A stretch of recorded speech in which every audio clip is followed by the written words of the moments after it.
안녕하세요. 사유입니다. 오늘 이야기할 인물은 공자입니다. 대부분 공자라는 이름은 한 번쯤 들어보셨을 거예요. 오늘은 공자라는 사상가의 삶과 생각에 대해 이야기하겠습니다.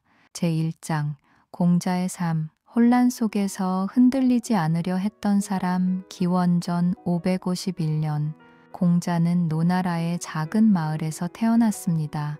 아버지는 나이가 많았고 어머니는 젊고 강한 사람이었습니다. 하지만 그는 3살밖에 되지 않았을 때 아버지를 잃었습니다. 어머니는 아무것도 남아있지 않던 집을 지키며 홀로 공자를 키웠습니다. 가난은 지속됐고 집안의 여유는 거의 없었습니다. 그런데도 어머니는 아버지가 어떤 사람이었는지 아이에게 자주 이야기하며 그의 마음속에 작은 등불을 하나 밝혀주려 했습니다. 공자는 그런 어머니를 보며 예를 자연스럽게 배웠습니다. 예란 사람을 향한 바른 행동을 말합니다. 그는 자라면서 흙으로 작은 제단을 만들고 장래의 예를 흉내내며 놀았다고 전해집니다. 아이의 장난 같지만 그 속에는 사람을 바르게 대하는 법은 어디에서 시작되는가에 대한 호기심 어린 마음이 담겨 있었겠지요. 그 시절이 훗날 공자가 예를 평생 이야기하게 되는 가장 깊은 토양이 되었을 겁니다. 성인이 되면서 그는 당시의 관습에 따라 중리라는 자를 갖게 됩니다. 이 이름은 별명이 아니라 공식적인 예식에 따른 두 번째 이름이었습니다.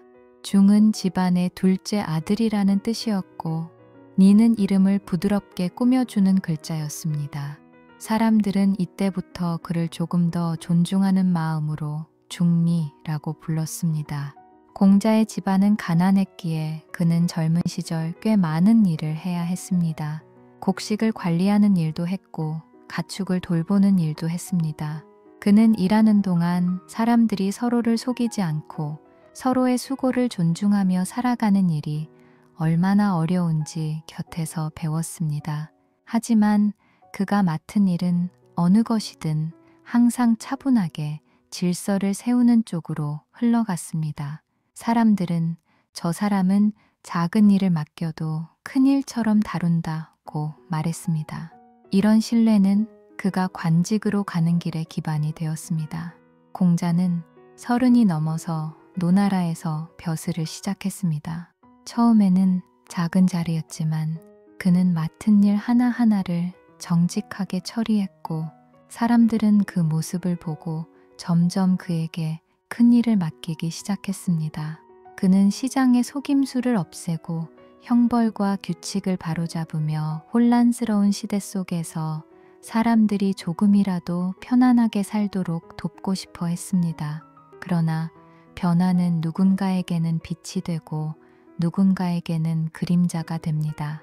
공자의 개혁을 탐탁지 않게 여긴 사람들은 그를 압박하기 시작했고 정국은 점점 복잡해졌습니다. 결국 그는 관직을 내려놓고 제자들과 함께 떠돌기로 결심합니다. 상상해보세요. 지금 우리가 살고 있는 곳을 버리고 친구 며칠 데리고 확신도 없이 다른 도시로 떠난다면 그것은 얼마나 두려운 일일까요? 공자도 아마 두려웠을 것입니다. 하지만 그는 그 길이 자신이 지키고자 했던 도와 가장 가까운 길이라고 믿었습니다. 그의 떠돌이 시절은 화려한 여행은 아니었습니다. 환영받지도 못했고 때로는 먹을 것도 없었고 때로는 생명의 위협까지 받았습니다. 진나라에서 포위당했을 때 제자들은 공포로 말을 잃었지만 공자는 조용히 거문고를 꺼내 천천히 음을 맞추고 작게 노래를 불렀다고 합니다. 하늘이 나를 버리지 않았다. 이 말은 절망 앞에서도 마음을 잃지 않으려는 그의 믿음 같은 것이었습니다. 그런 스승의 모습을 본 제자들은 두려움 속에서도 마음을 다잡았습니다. 4년이나 되는 긴 시간 동안 그는 떠돌이 생활을 이어갔습니다. 그러나 그 끝에 이른 나이에 노나라로 돌아왔을 때 공자는 다시 관직에 욕심을 내지 않았습니다. 그는 어쩌면 세상을 바꾸는 일보다 사람 하나를 바르게 세우는 일이 더 오래 기억에 남을 수 있다는 걸 깨달았는지도 모릅니다. 말년의 공자는 배움을 가르치는 일에 온 마음을 쏟았습니다. 그는 제자들 앞에서 말했습니다. 70이 되니 마음이 하고자 하는 대로 해도 예를 넘어서지 않게 되었다. 평생의 배움이 하나의 자연스러운 마음이 된 순간일지 모르겠네요. 공자가 세상을 떠났을 때 제자들은 마음 깊이 슬퍼했습니다. 특히 제자 자공은 스승의 무덤 옆에서 6년을 지내며 그를 그리워했다고 합니다. 그만큼 공자 한 사람의 가르침이 한 시대의 어둠을 비추는 등불이 될 수 있다는 걸 삶으로 보여준 사람이었죠. 오늘 우리가 공자를 떠올릴 때 그가 말한 문장보다 먼저 그 문장을 만든 사람의 삶을 떠올려 보면 어떨까요? 가난하고 외롭고 실패도 많았지만 끝까지 도리를 잃지 않으려 했던 한 사람. 그 고요한 마음이 오늘도 우리에게 작은 방향을 건네주는 듯합니다.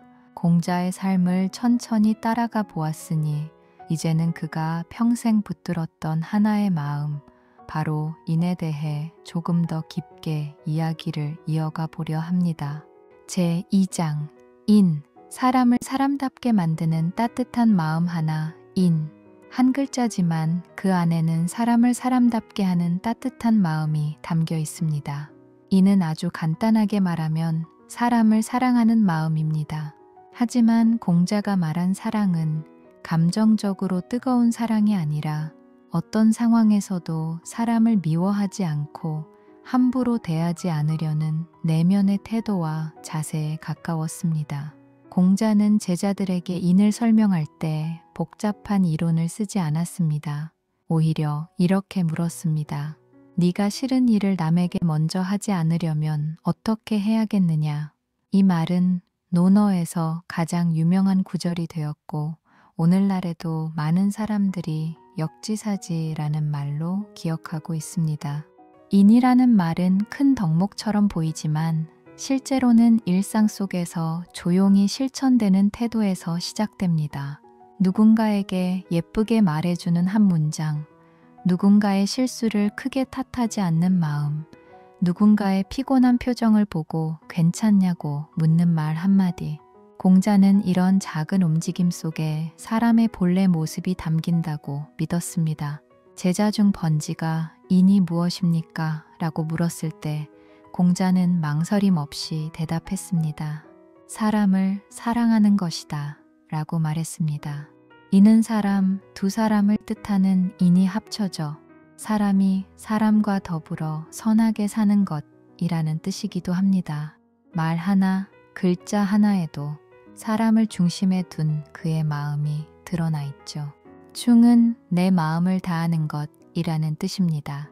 누군가에게 진심을 다하고 책임을 다하고 성의를 다하는 마음이죠. 선은 남의 입장에서 생각하는 것입니다.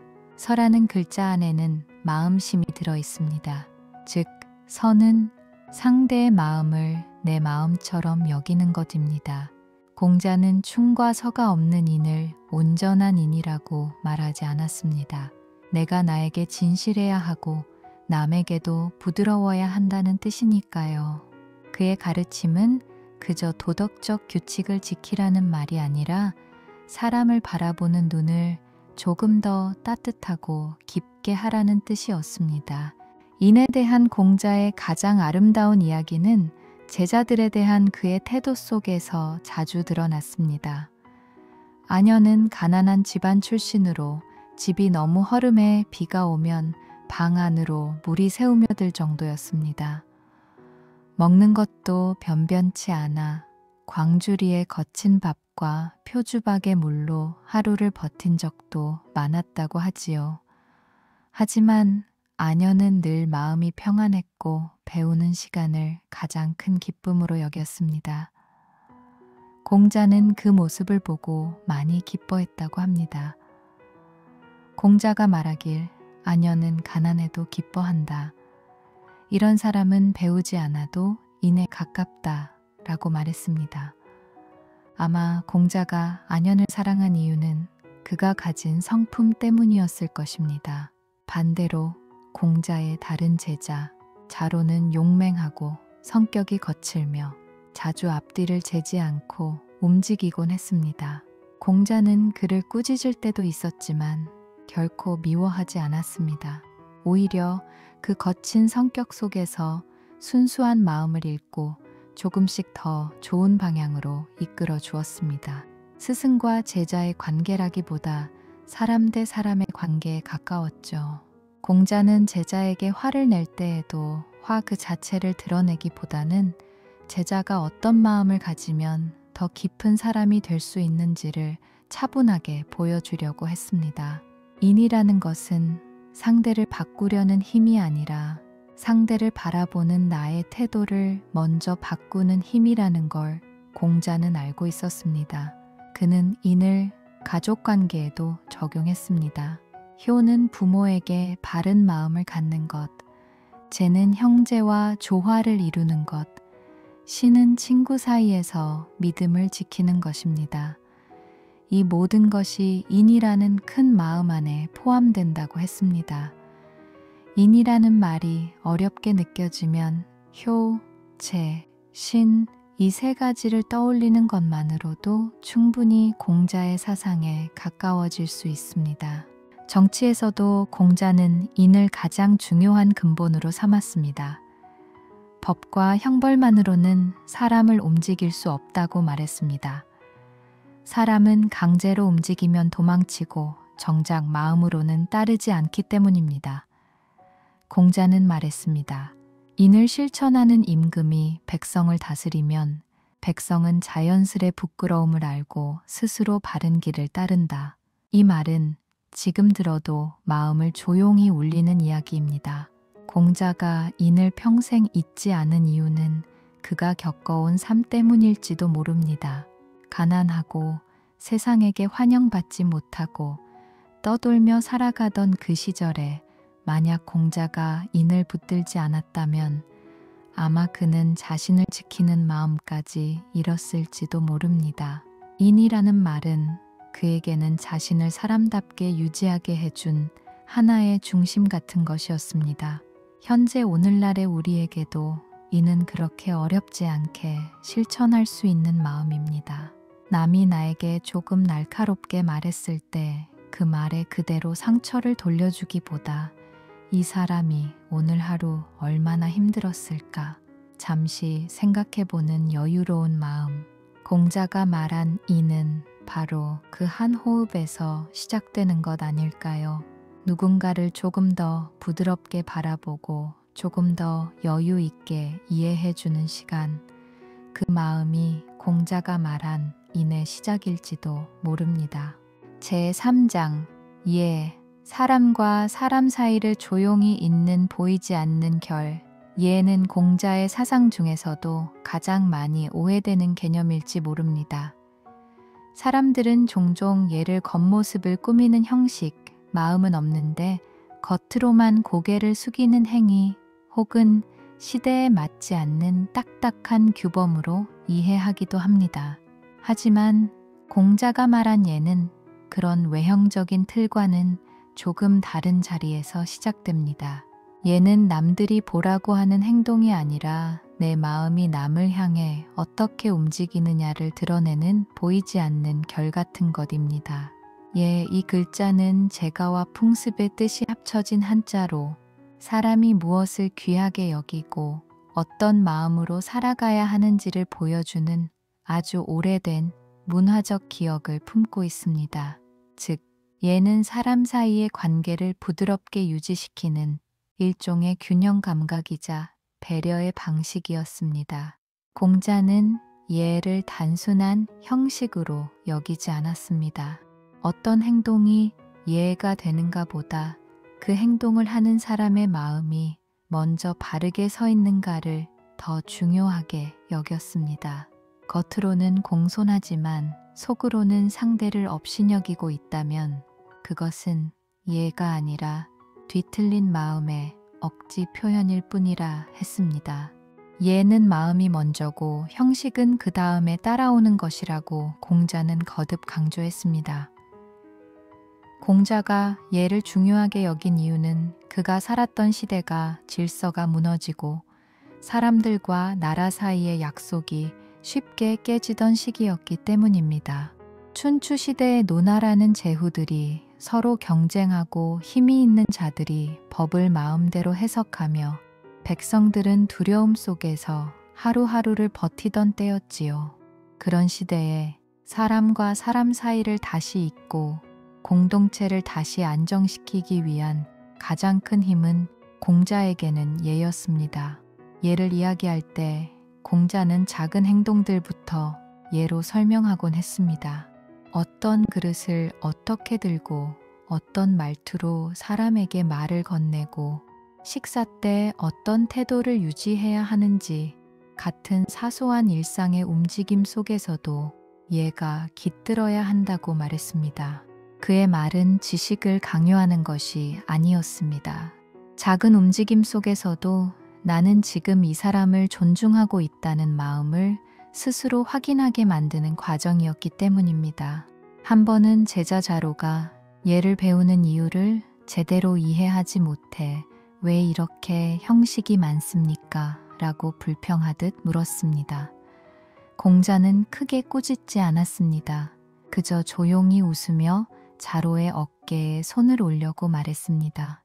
예가 없으면 마음이 흩어진다. 마음이 흩어지면 행동이 흐트러지고 행동이 흐트러지면 사람이 자신을 지키지 못하게 된다.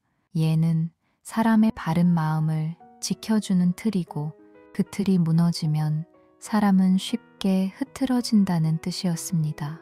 예가 단지 격식이 아니라는 점은 공자의 식사와 일상 태도에서도 엿볼 수 있습니다. 그는 항상 음식에 색이 좋지 않으면 먹지 않았다고 했고 냄새가 나쁘면 입에 대지 않았으며 자리가 바르지 않으면 앉지 않았다고 전해집니다. 이것은 까다로움이 아니라 자신의 마음이 흐트러지지 않도록 작은 행동 하나에도 중심을 세웠던 습관이었습니다. 예는 또한 사람이 맡은 역할을 바르게 수행하는 것과도 이어집니다. 공자는 이를 정명이라고 표현했습니다. 정명이란 이름과 역할이 바르게 서 있어야 사람과 사회가 흔들리지 않는다는 뜻입니다. 임금은 임금더워야 하고 신하는 신하다워야 하며 아버지는 아버지답고 아들은 아들다워야 한다는 말에는 지위의 높고 낮음을 강조하는 것이 아니라 서로가 서로의 책임을 다해야 사회가 어지러워지지 않는다는 지극히 현실적인 의미가 담겨 있었습니다. 공자는 예를 통해 사람의 교만을 낮추고 조화로운 관계를 만드는 법을 가르치려 했습니다. 예는 남을 억압하기 위한 틀이 아니라 내가 먼저 나를 바르게 다스리는 조용한 마음의 훈련이었습니다.